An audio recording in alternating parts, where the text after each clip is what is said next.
have gone through looking at 10 different scholars, and your book's been described as an introductory field guide to contemporary non-market socialism. Looking at all these scholars, it's a fantastic book because it does go right back looking to the very first people that discuss some of these ideas. And I love all your boxes. There are these great boxes throughout the book where you can get like a really great little summary of great thinkers throughout history. It's a very, very good way of reading it, because you read the chapters, which are quite academic in many instances, but then you have these boxes that give you this amazing overview of thinking as well, that's quite sort of like very digestible bites that you can read. Non-market socialism is market-free, money-free, class-free, state-free, and want-free society. And I think that the only thing that stops us is our confidence, creativity, and will and preparedness to actually challenge the system that we live within and say, okay, you know, we've been brought up that we live in a free world. And if that's the case, then if we analyse a situation in a particular kind of way, then I think that we have the right and the responsibility to start acting. If you want to read a book that describes non-market socialism, is read Thomas More's Utopia. That was the first really holistic exposition of what non-market socialism is. This book moves through from that point to Marx, who described it as well, but his description of capitalism was extremely abstract and very high level, but the categories that he describes are still used by economists today. Then it goes through to Che Guevara, in the Russian Revolution, where they had huge debates about the abolition of money. In fact, many people just thought it would disappear off its own accord because, you know, under socialism you don't need money. But I mean, they were living in a society, in a capitalist world, and at one stage they had to actually decide whether they were going to abolish money or not, and they decided they wouldn't for a while, because I think one of the reasons was that they were looking at getting foreign investment, but they decided not to for a while, and in the end they never abolished money, so effectively they never abolished capitalism in the Soviet Union. Then we look at Che Guevara, who raised the issue again at the Cuban Revolution. He said, look, we've got to abolish money or we'll never have socialism. He lost that argument and left. And then there are, the people represented in this book are modern proponents of the... Did you do Pol Pot? Of the... No, he wasn't into that. We don't advocate state planning or state socialism, dictatorships of any of those descriptions. They don't work. They're not good for anybody. We want people to be able to have more decision making over their own lives. One of the big themes throughout the book is that we're saying, well, planned socialism or communism had a lot of the same problems as the capitalist system has. In other words, there were party cadre and bureaucrats who were making decisions about what was produced, and they used a market system to aid in terms of distribution.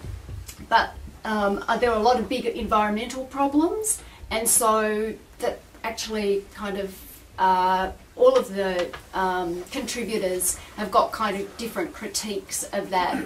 The big payoff in a system where money is the driving force of the free market system, where money is the driving force, the payoff, of course, is, yes, I want a better standard of living as a payoff for all this drudgery and misery of working for the boss and not working for myself. I have to go to work 9 to 5, or some people do less, some people do more, but the ultimate payoff has to be an increasing standard of living under this system.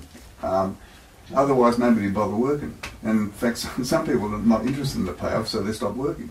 Anitra, you started out in the 90s living in some intentional community, Common Ground in Victoria, and then in the Round the Bend Conservation Cooperative in Christmas Hills in Victoria.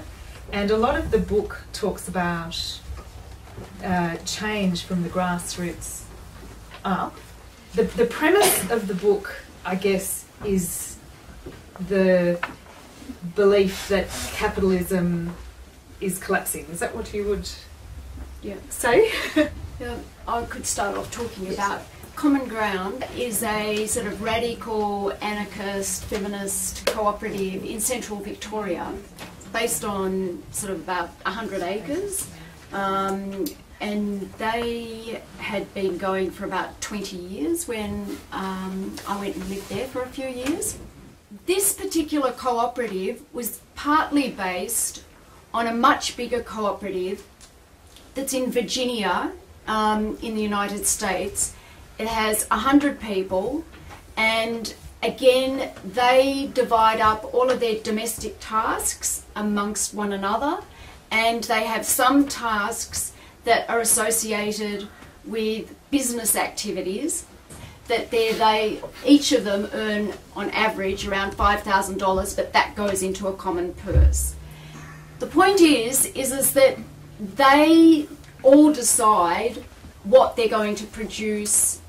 There are some people doing some very exciting things, and a lot of the common sort of through line of these kind of activities is to try and de-link and not think of what you're doing in your life in terms of money, but rather to be thinking of the social values and the environmental values and giving all of us as much say as possible over our lives.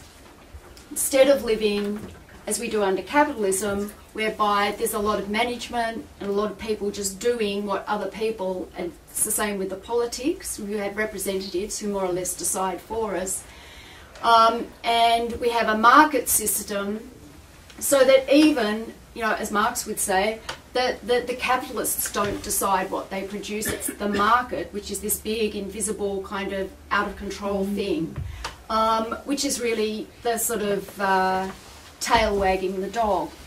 So that's one of the reasons I sort of joined the cooperative, was because I wanted to see, you know, if you could do things differently. It's an inherent part of the system is cycles, where as soon as you do get a boom, you get enough profit to reinvest, but that in turn makes profitability start to plummet because you're applying too much capital to the labour you've got. So then you start going into depression. There's a crash, everything becomes cheaper, a lot of people become bankrupt, as the price of labour drops. That enables, forms the basis for an increase in profitability, so the thing starts taking off again. And just last week there was an article in the New Yorker about how America is caging its people, and there are now more people imprisoned than there were in the Gulag. And in Texas alone, there are more than 400 young people in their late teens, very early 20s, just went into prison last year. So the notion of people outside the system in so many ways, the unemployed, the caged people, whatever. Also, you talk about in the book, you sort of talk about other people outside the system who've chosen to stay outside the system. So, for example, the movement that's happening now amongst many young people to be freegans and do dumpster diving and to, you know, live off the waste of our society and turn waste into resources and just not engage financially within the system. And you also talk about the neo-rural squatters in Spain, and I wonder if you could talk a little bit more about those people that choose to stay outside the system and whether, or who are no longer any use to the system because they're outside it, and whether those things have any viability We've got one chapter which is written by a guy called Claudio Cataneo. He's actually an Italian, but he lives and has lived for a long time in a squat in Barcelona. His chapter is really interesting because, number one, he says that I'm writing this PhD because I want to know more about the way that I'm living and the people that I'm living with, rather than it be a very academic exercise. But on the other hand, his supervisors are actually some of the most well-respected ecological economists in the world. And so there's a kind of rigour to what he does, as well as a lovely kind of wild spirit about all of the ways that he describes how squatters live. And so he says that the really main thing that a squatter will do is try and avoid being any part of the monetary system. I suppose what I've found by seeing the way that people live, you know, whether they're living in community or they're living precariously, that people can live and they can make decisions between one another and they can use the land in much better ways. And so it seems to me that the monetary system is redundant and that it's actually stopping us actually using technologies which are going to be useful for overcoming global warming and reducing emissions.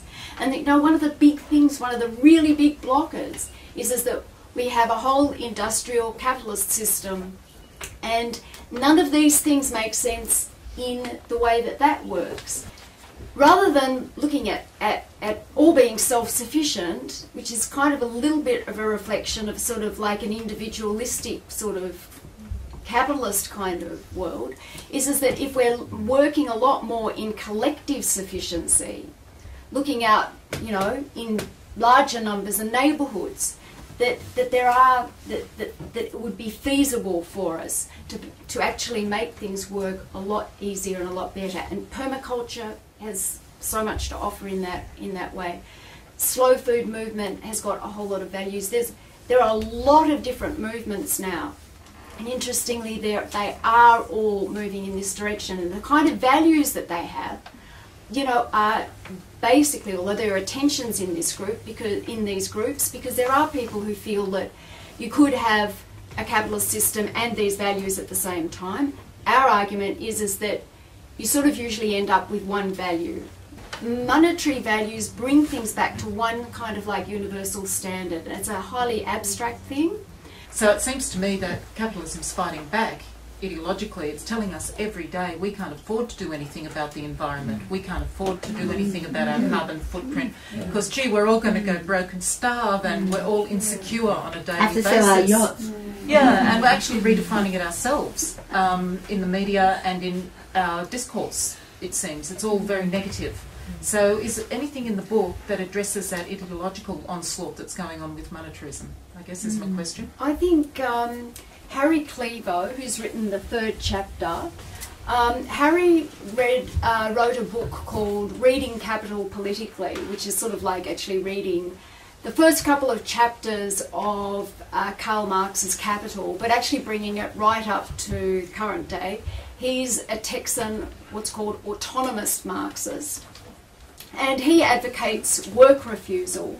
And he's particularly lucid about talking about how the language of capital, the language of economists, sort of twists everything that we're doing, and that once you adopt that kind of language, it's really difficult for you to make the logic, or to get yourself out of the logic, because it structures everything that way. And I think that this is actually really important, because how can we actually intellectually, how can we logically sort of discuss other options if we're being tied up in all of those kinds of structures? And accepting the definitions that are fed to us by those in power.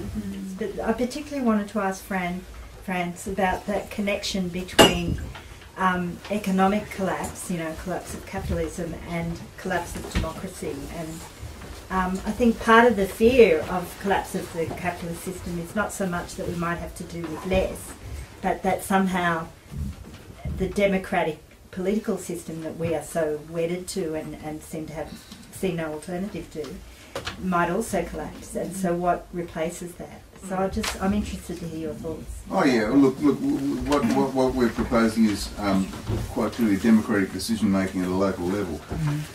See, the thing about the free enterprise system is that a very small number of people actually make the decisions that actually control the way the society goes. The Liberal government, the Labor government, are very constrained in what they can do. They are both parties that run the system for the free market. The free market, and the free market is essentially controlled by a small number of, the major direction is a small number of very large companies run by a few people.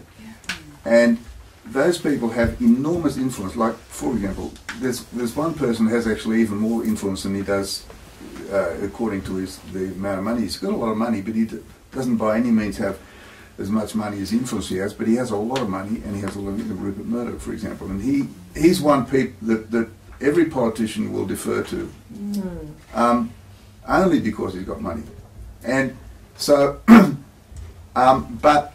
And media coverage. And media coverage. But the general population has generally been bought off with, okay, we get to put a piece of paper in a ballot box every 3 years, and that's the only decision we'll ever be allowed to make. And then regret it afterwards. And, sure.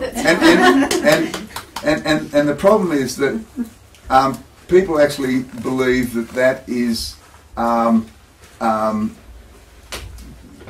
influencing how the system works, and it doesn't. Because I mean, one of the reasons that governments exist is as the scapegoat for the economic dilemmas that the free market system imposes on us.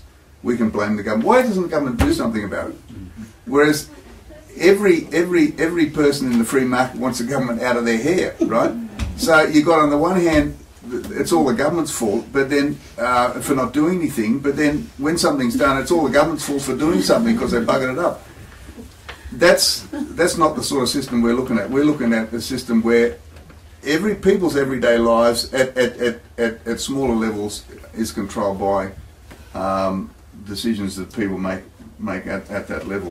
I think what the really good thing about this book is, without necessarily coming up with a blueprint to fix everything, it's an energy saver in the sense that instead of having to reinvent the wheel with your thinking as you ponder and angst on how we move forward, this book summarises the thinking that a lot of people have done in the past and brings it together so that it can become a tool to then continue. Do you know what I mean? So that you don't have to do all the decades and decades of thinking that these people did.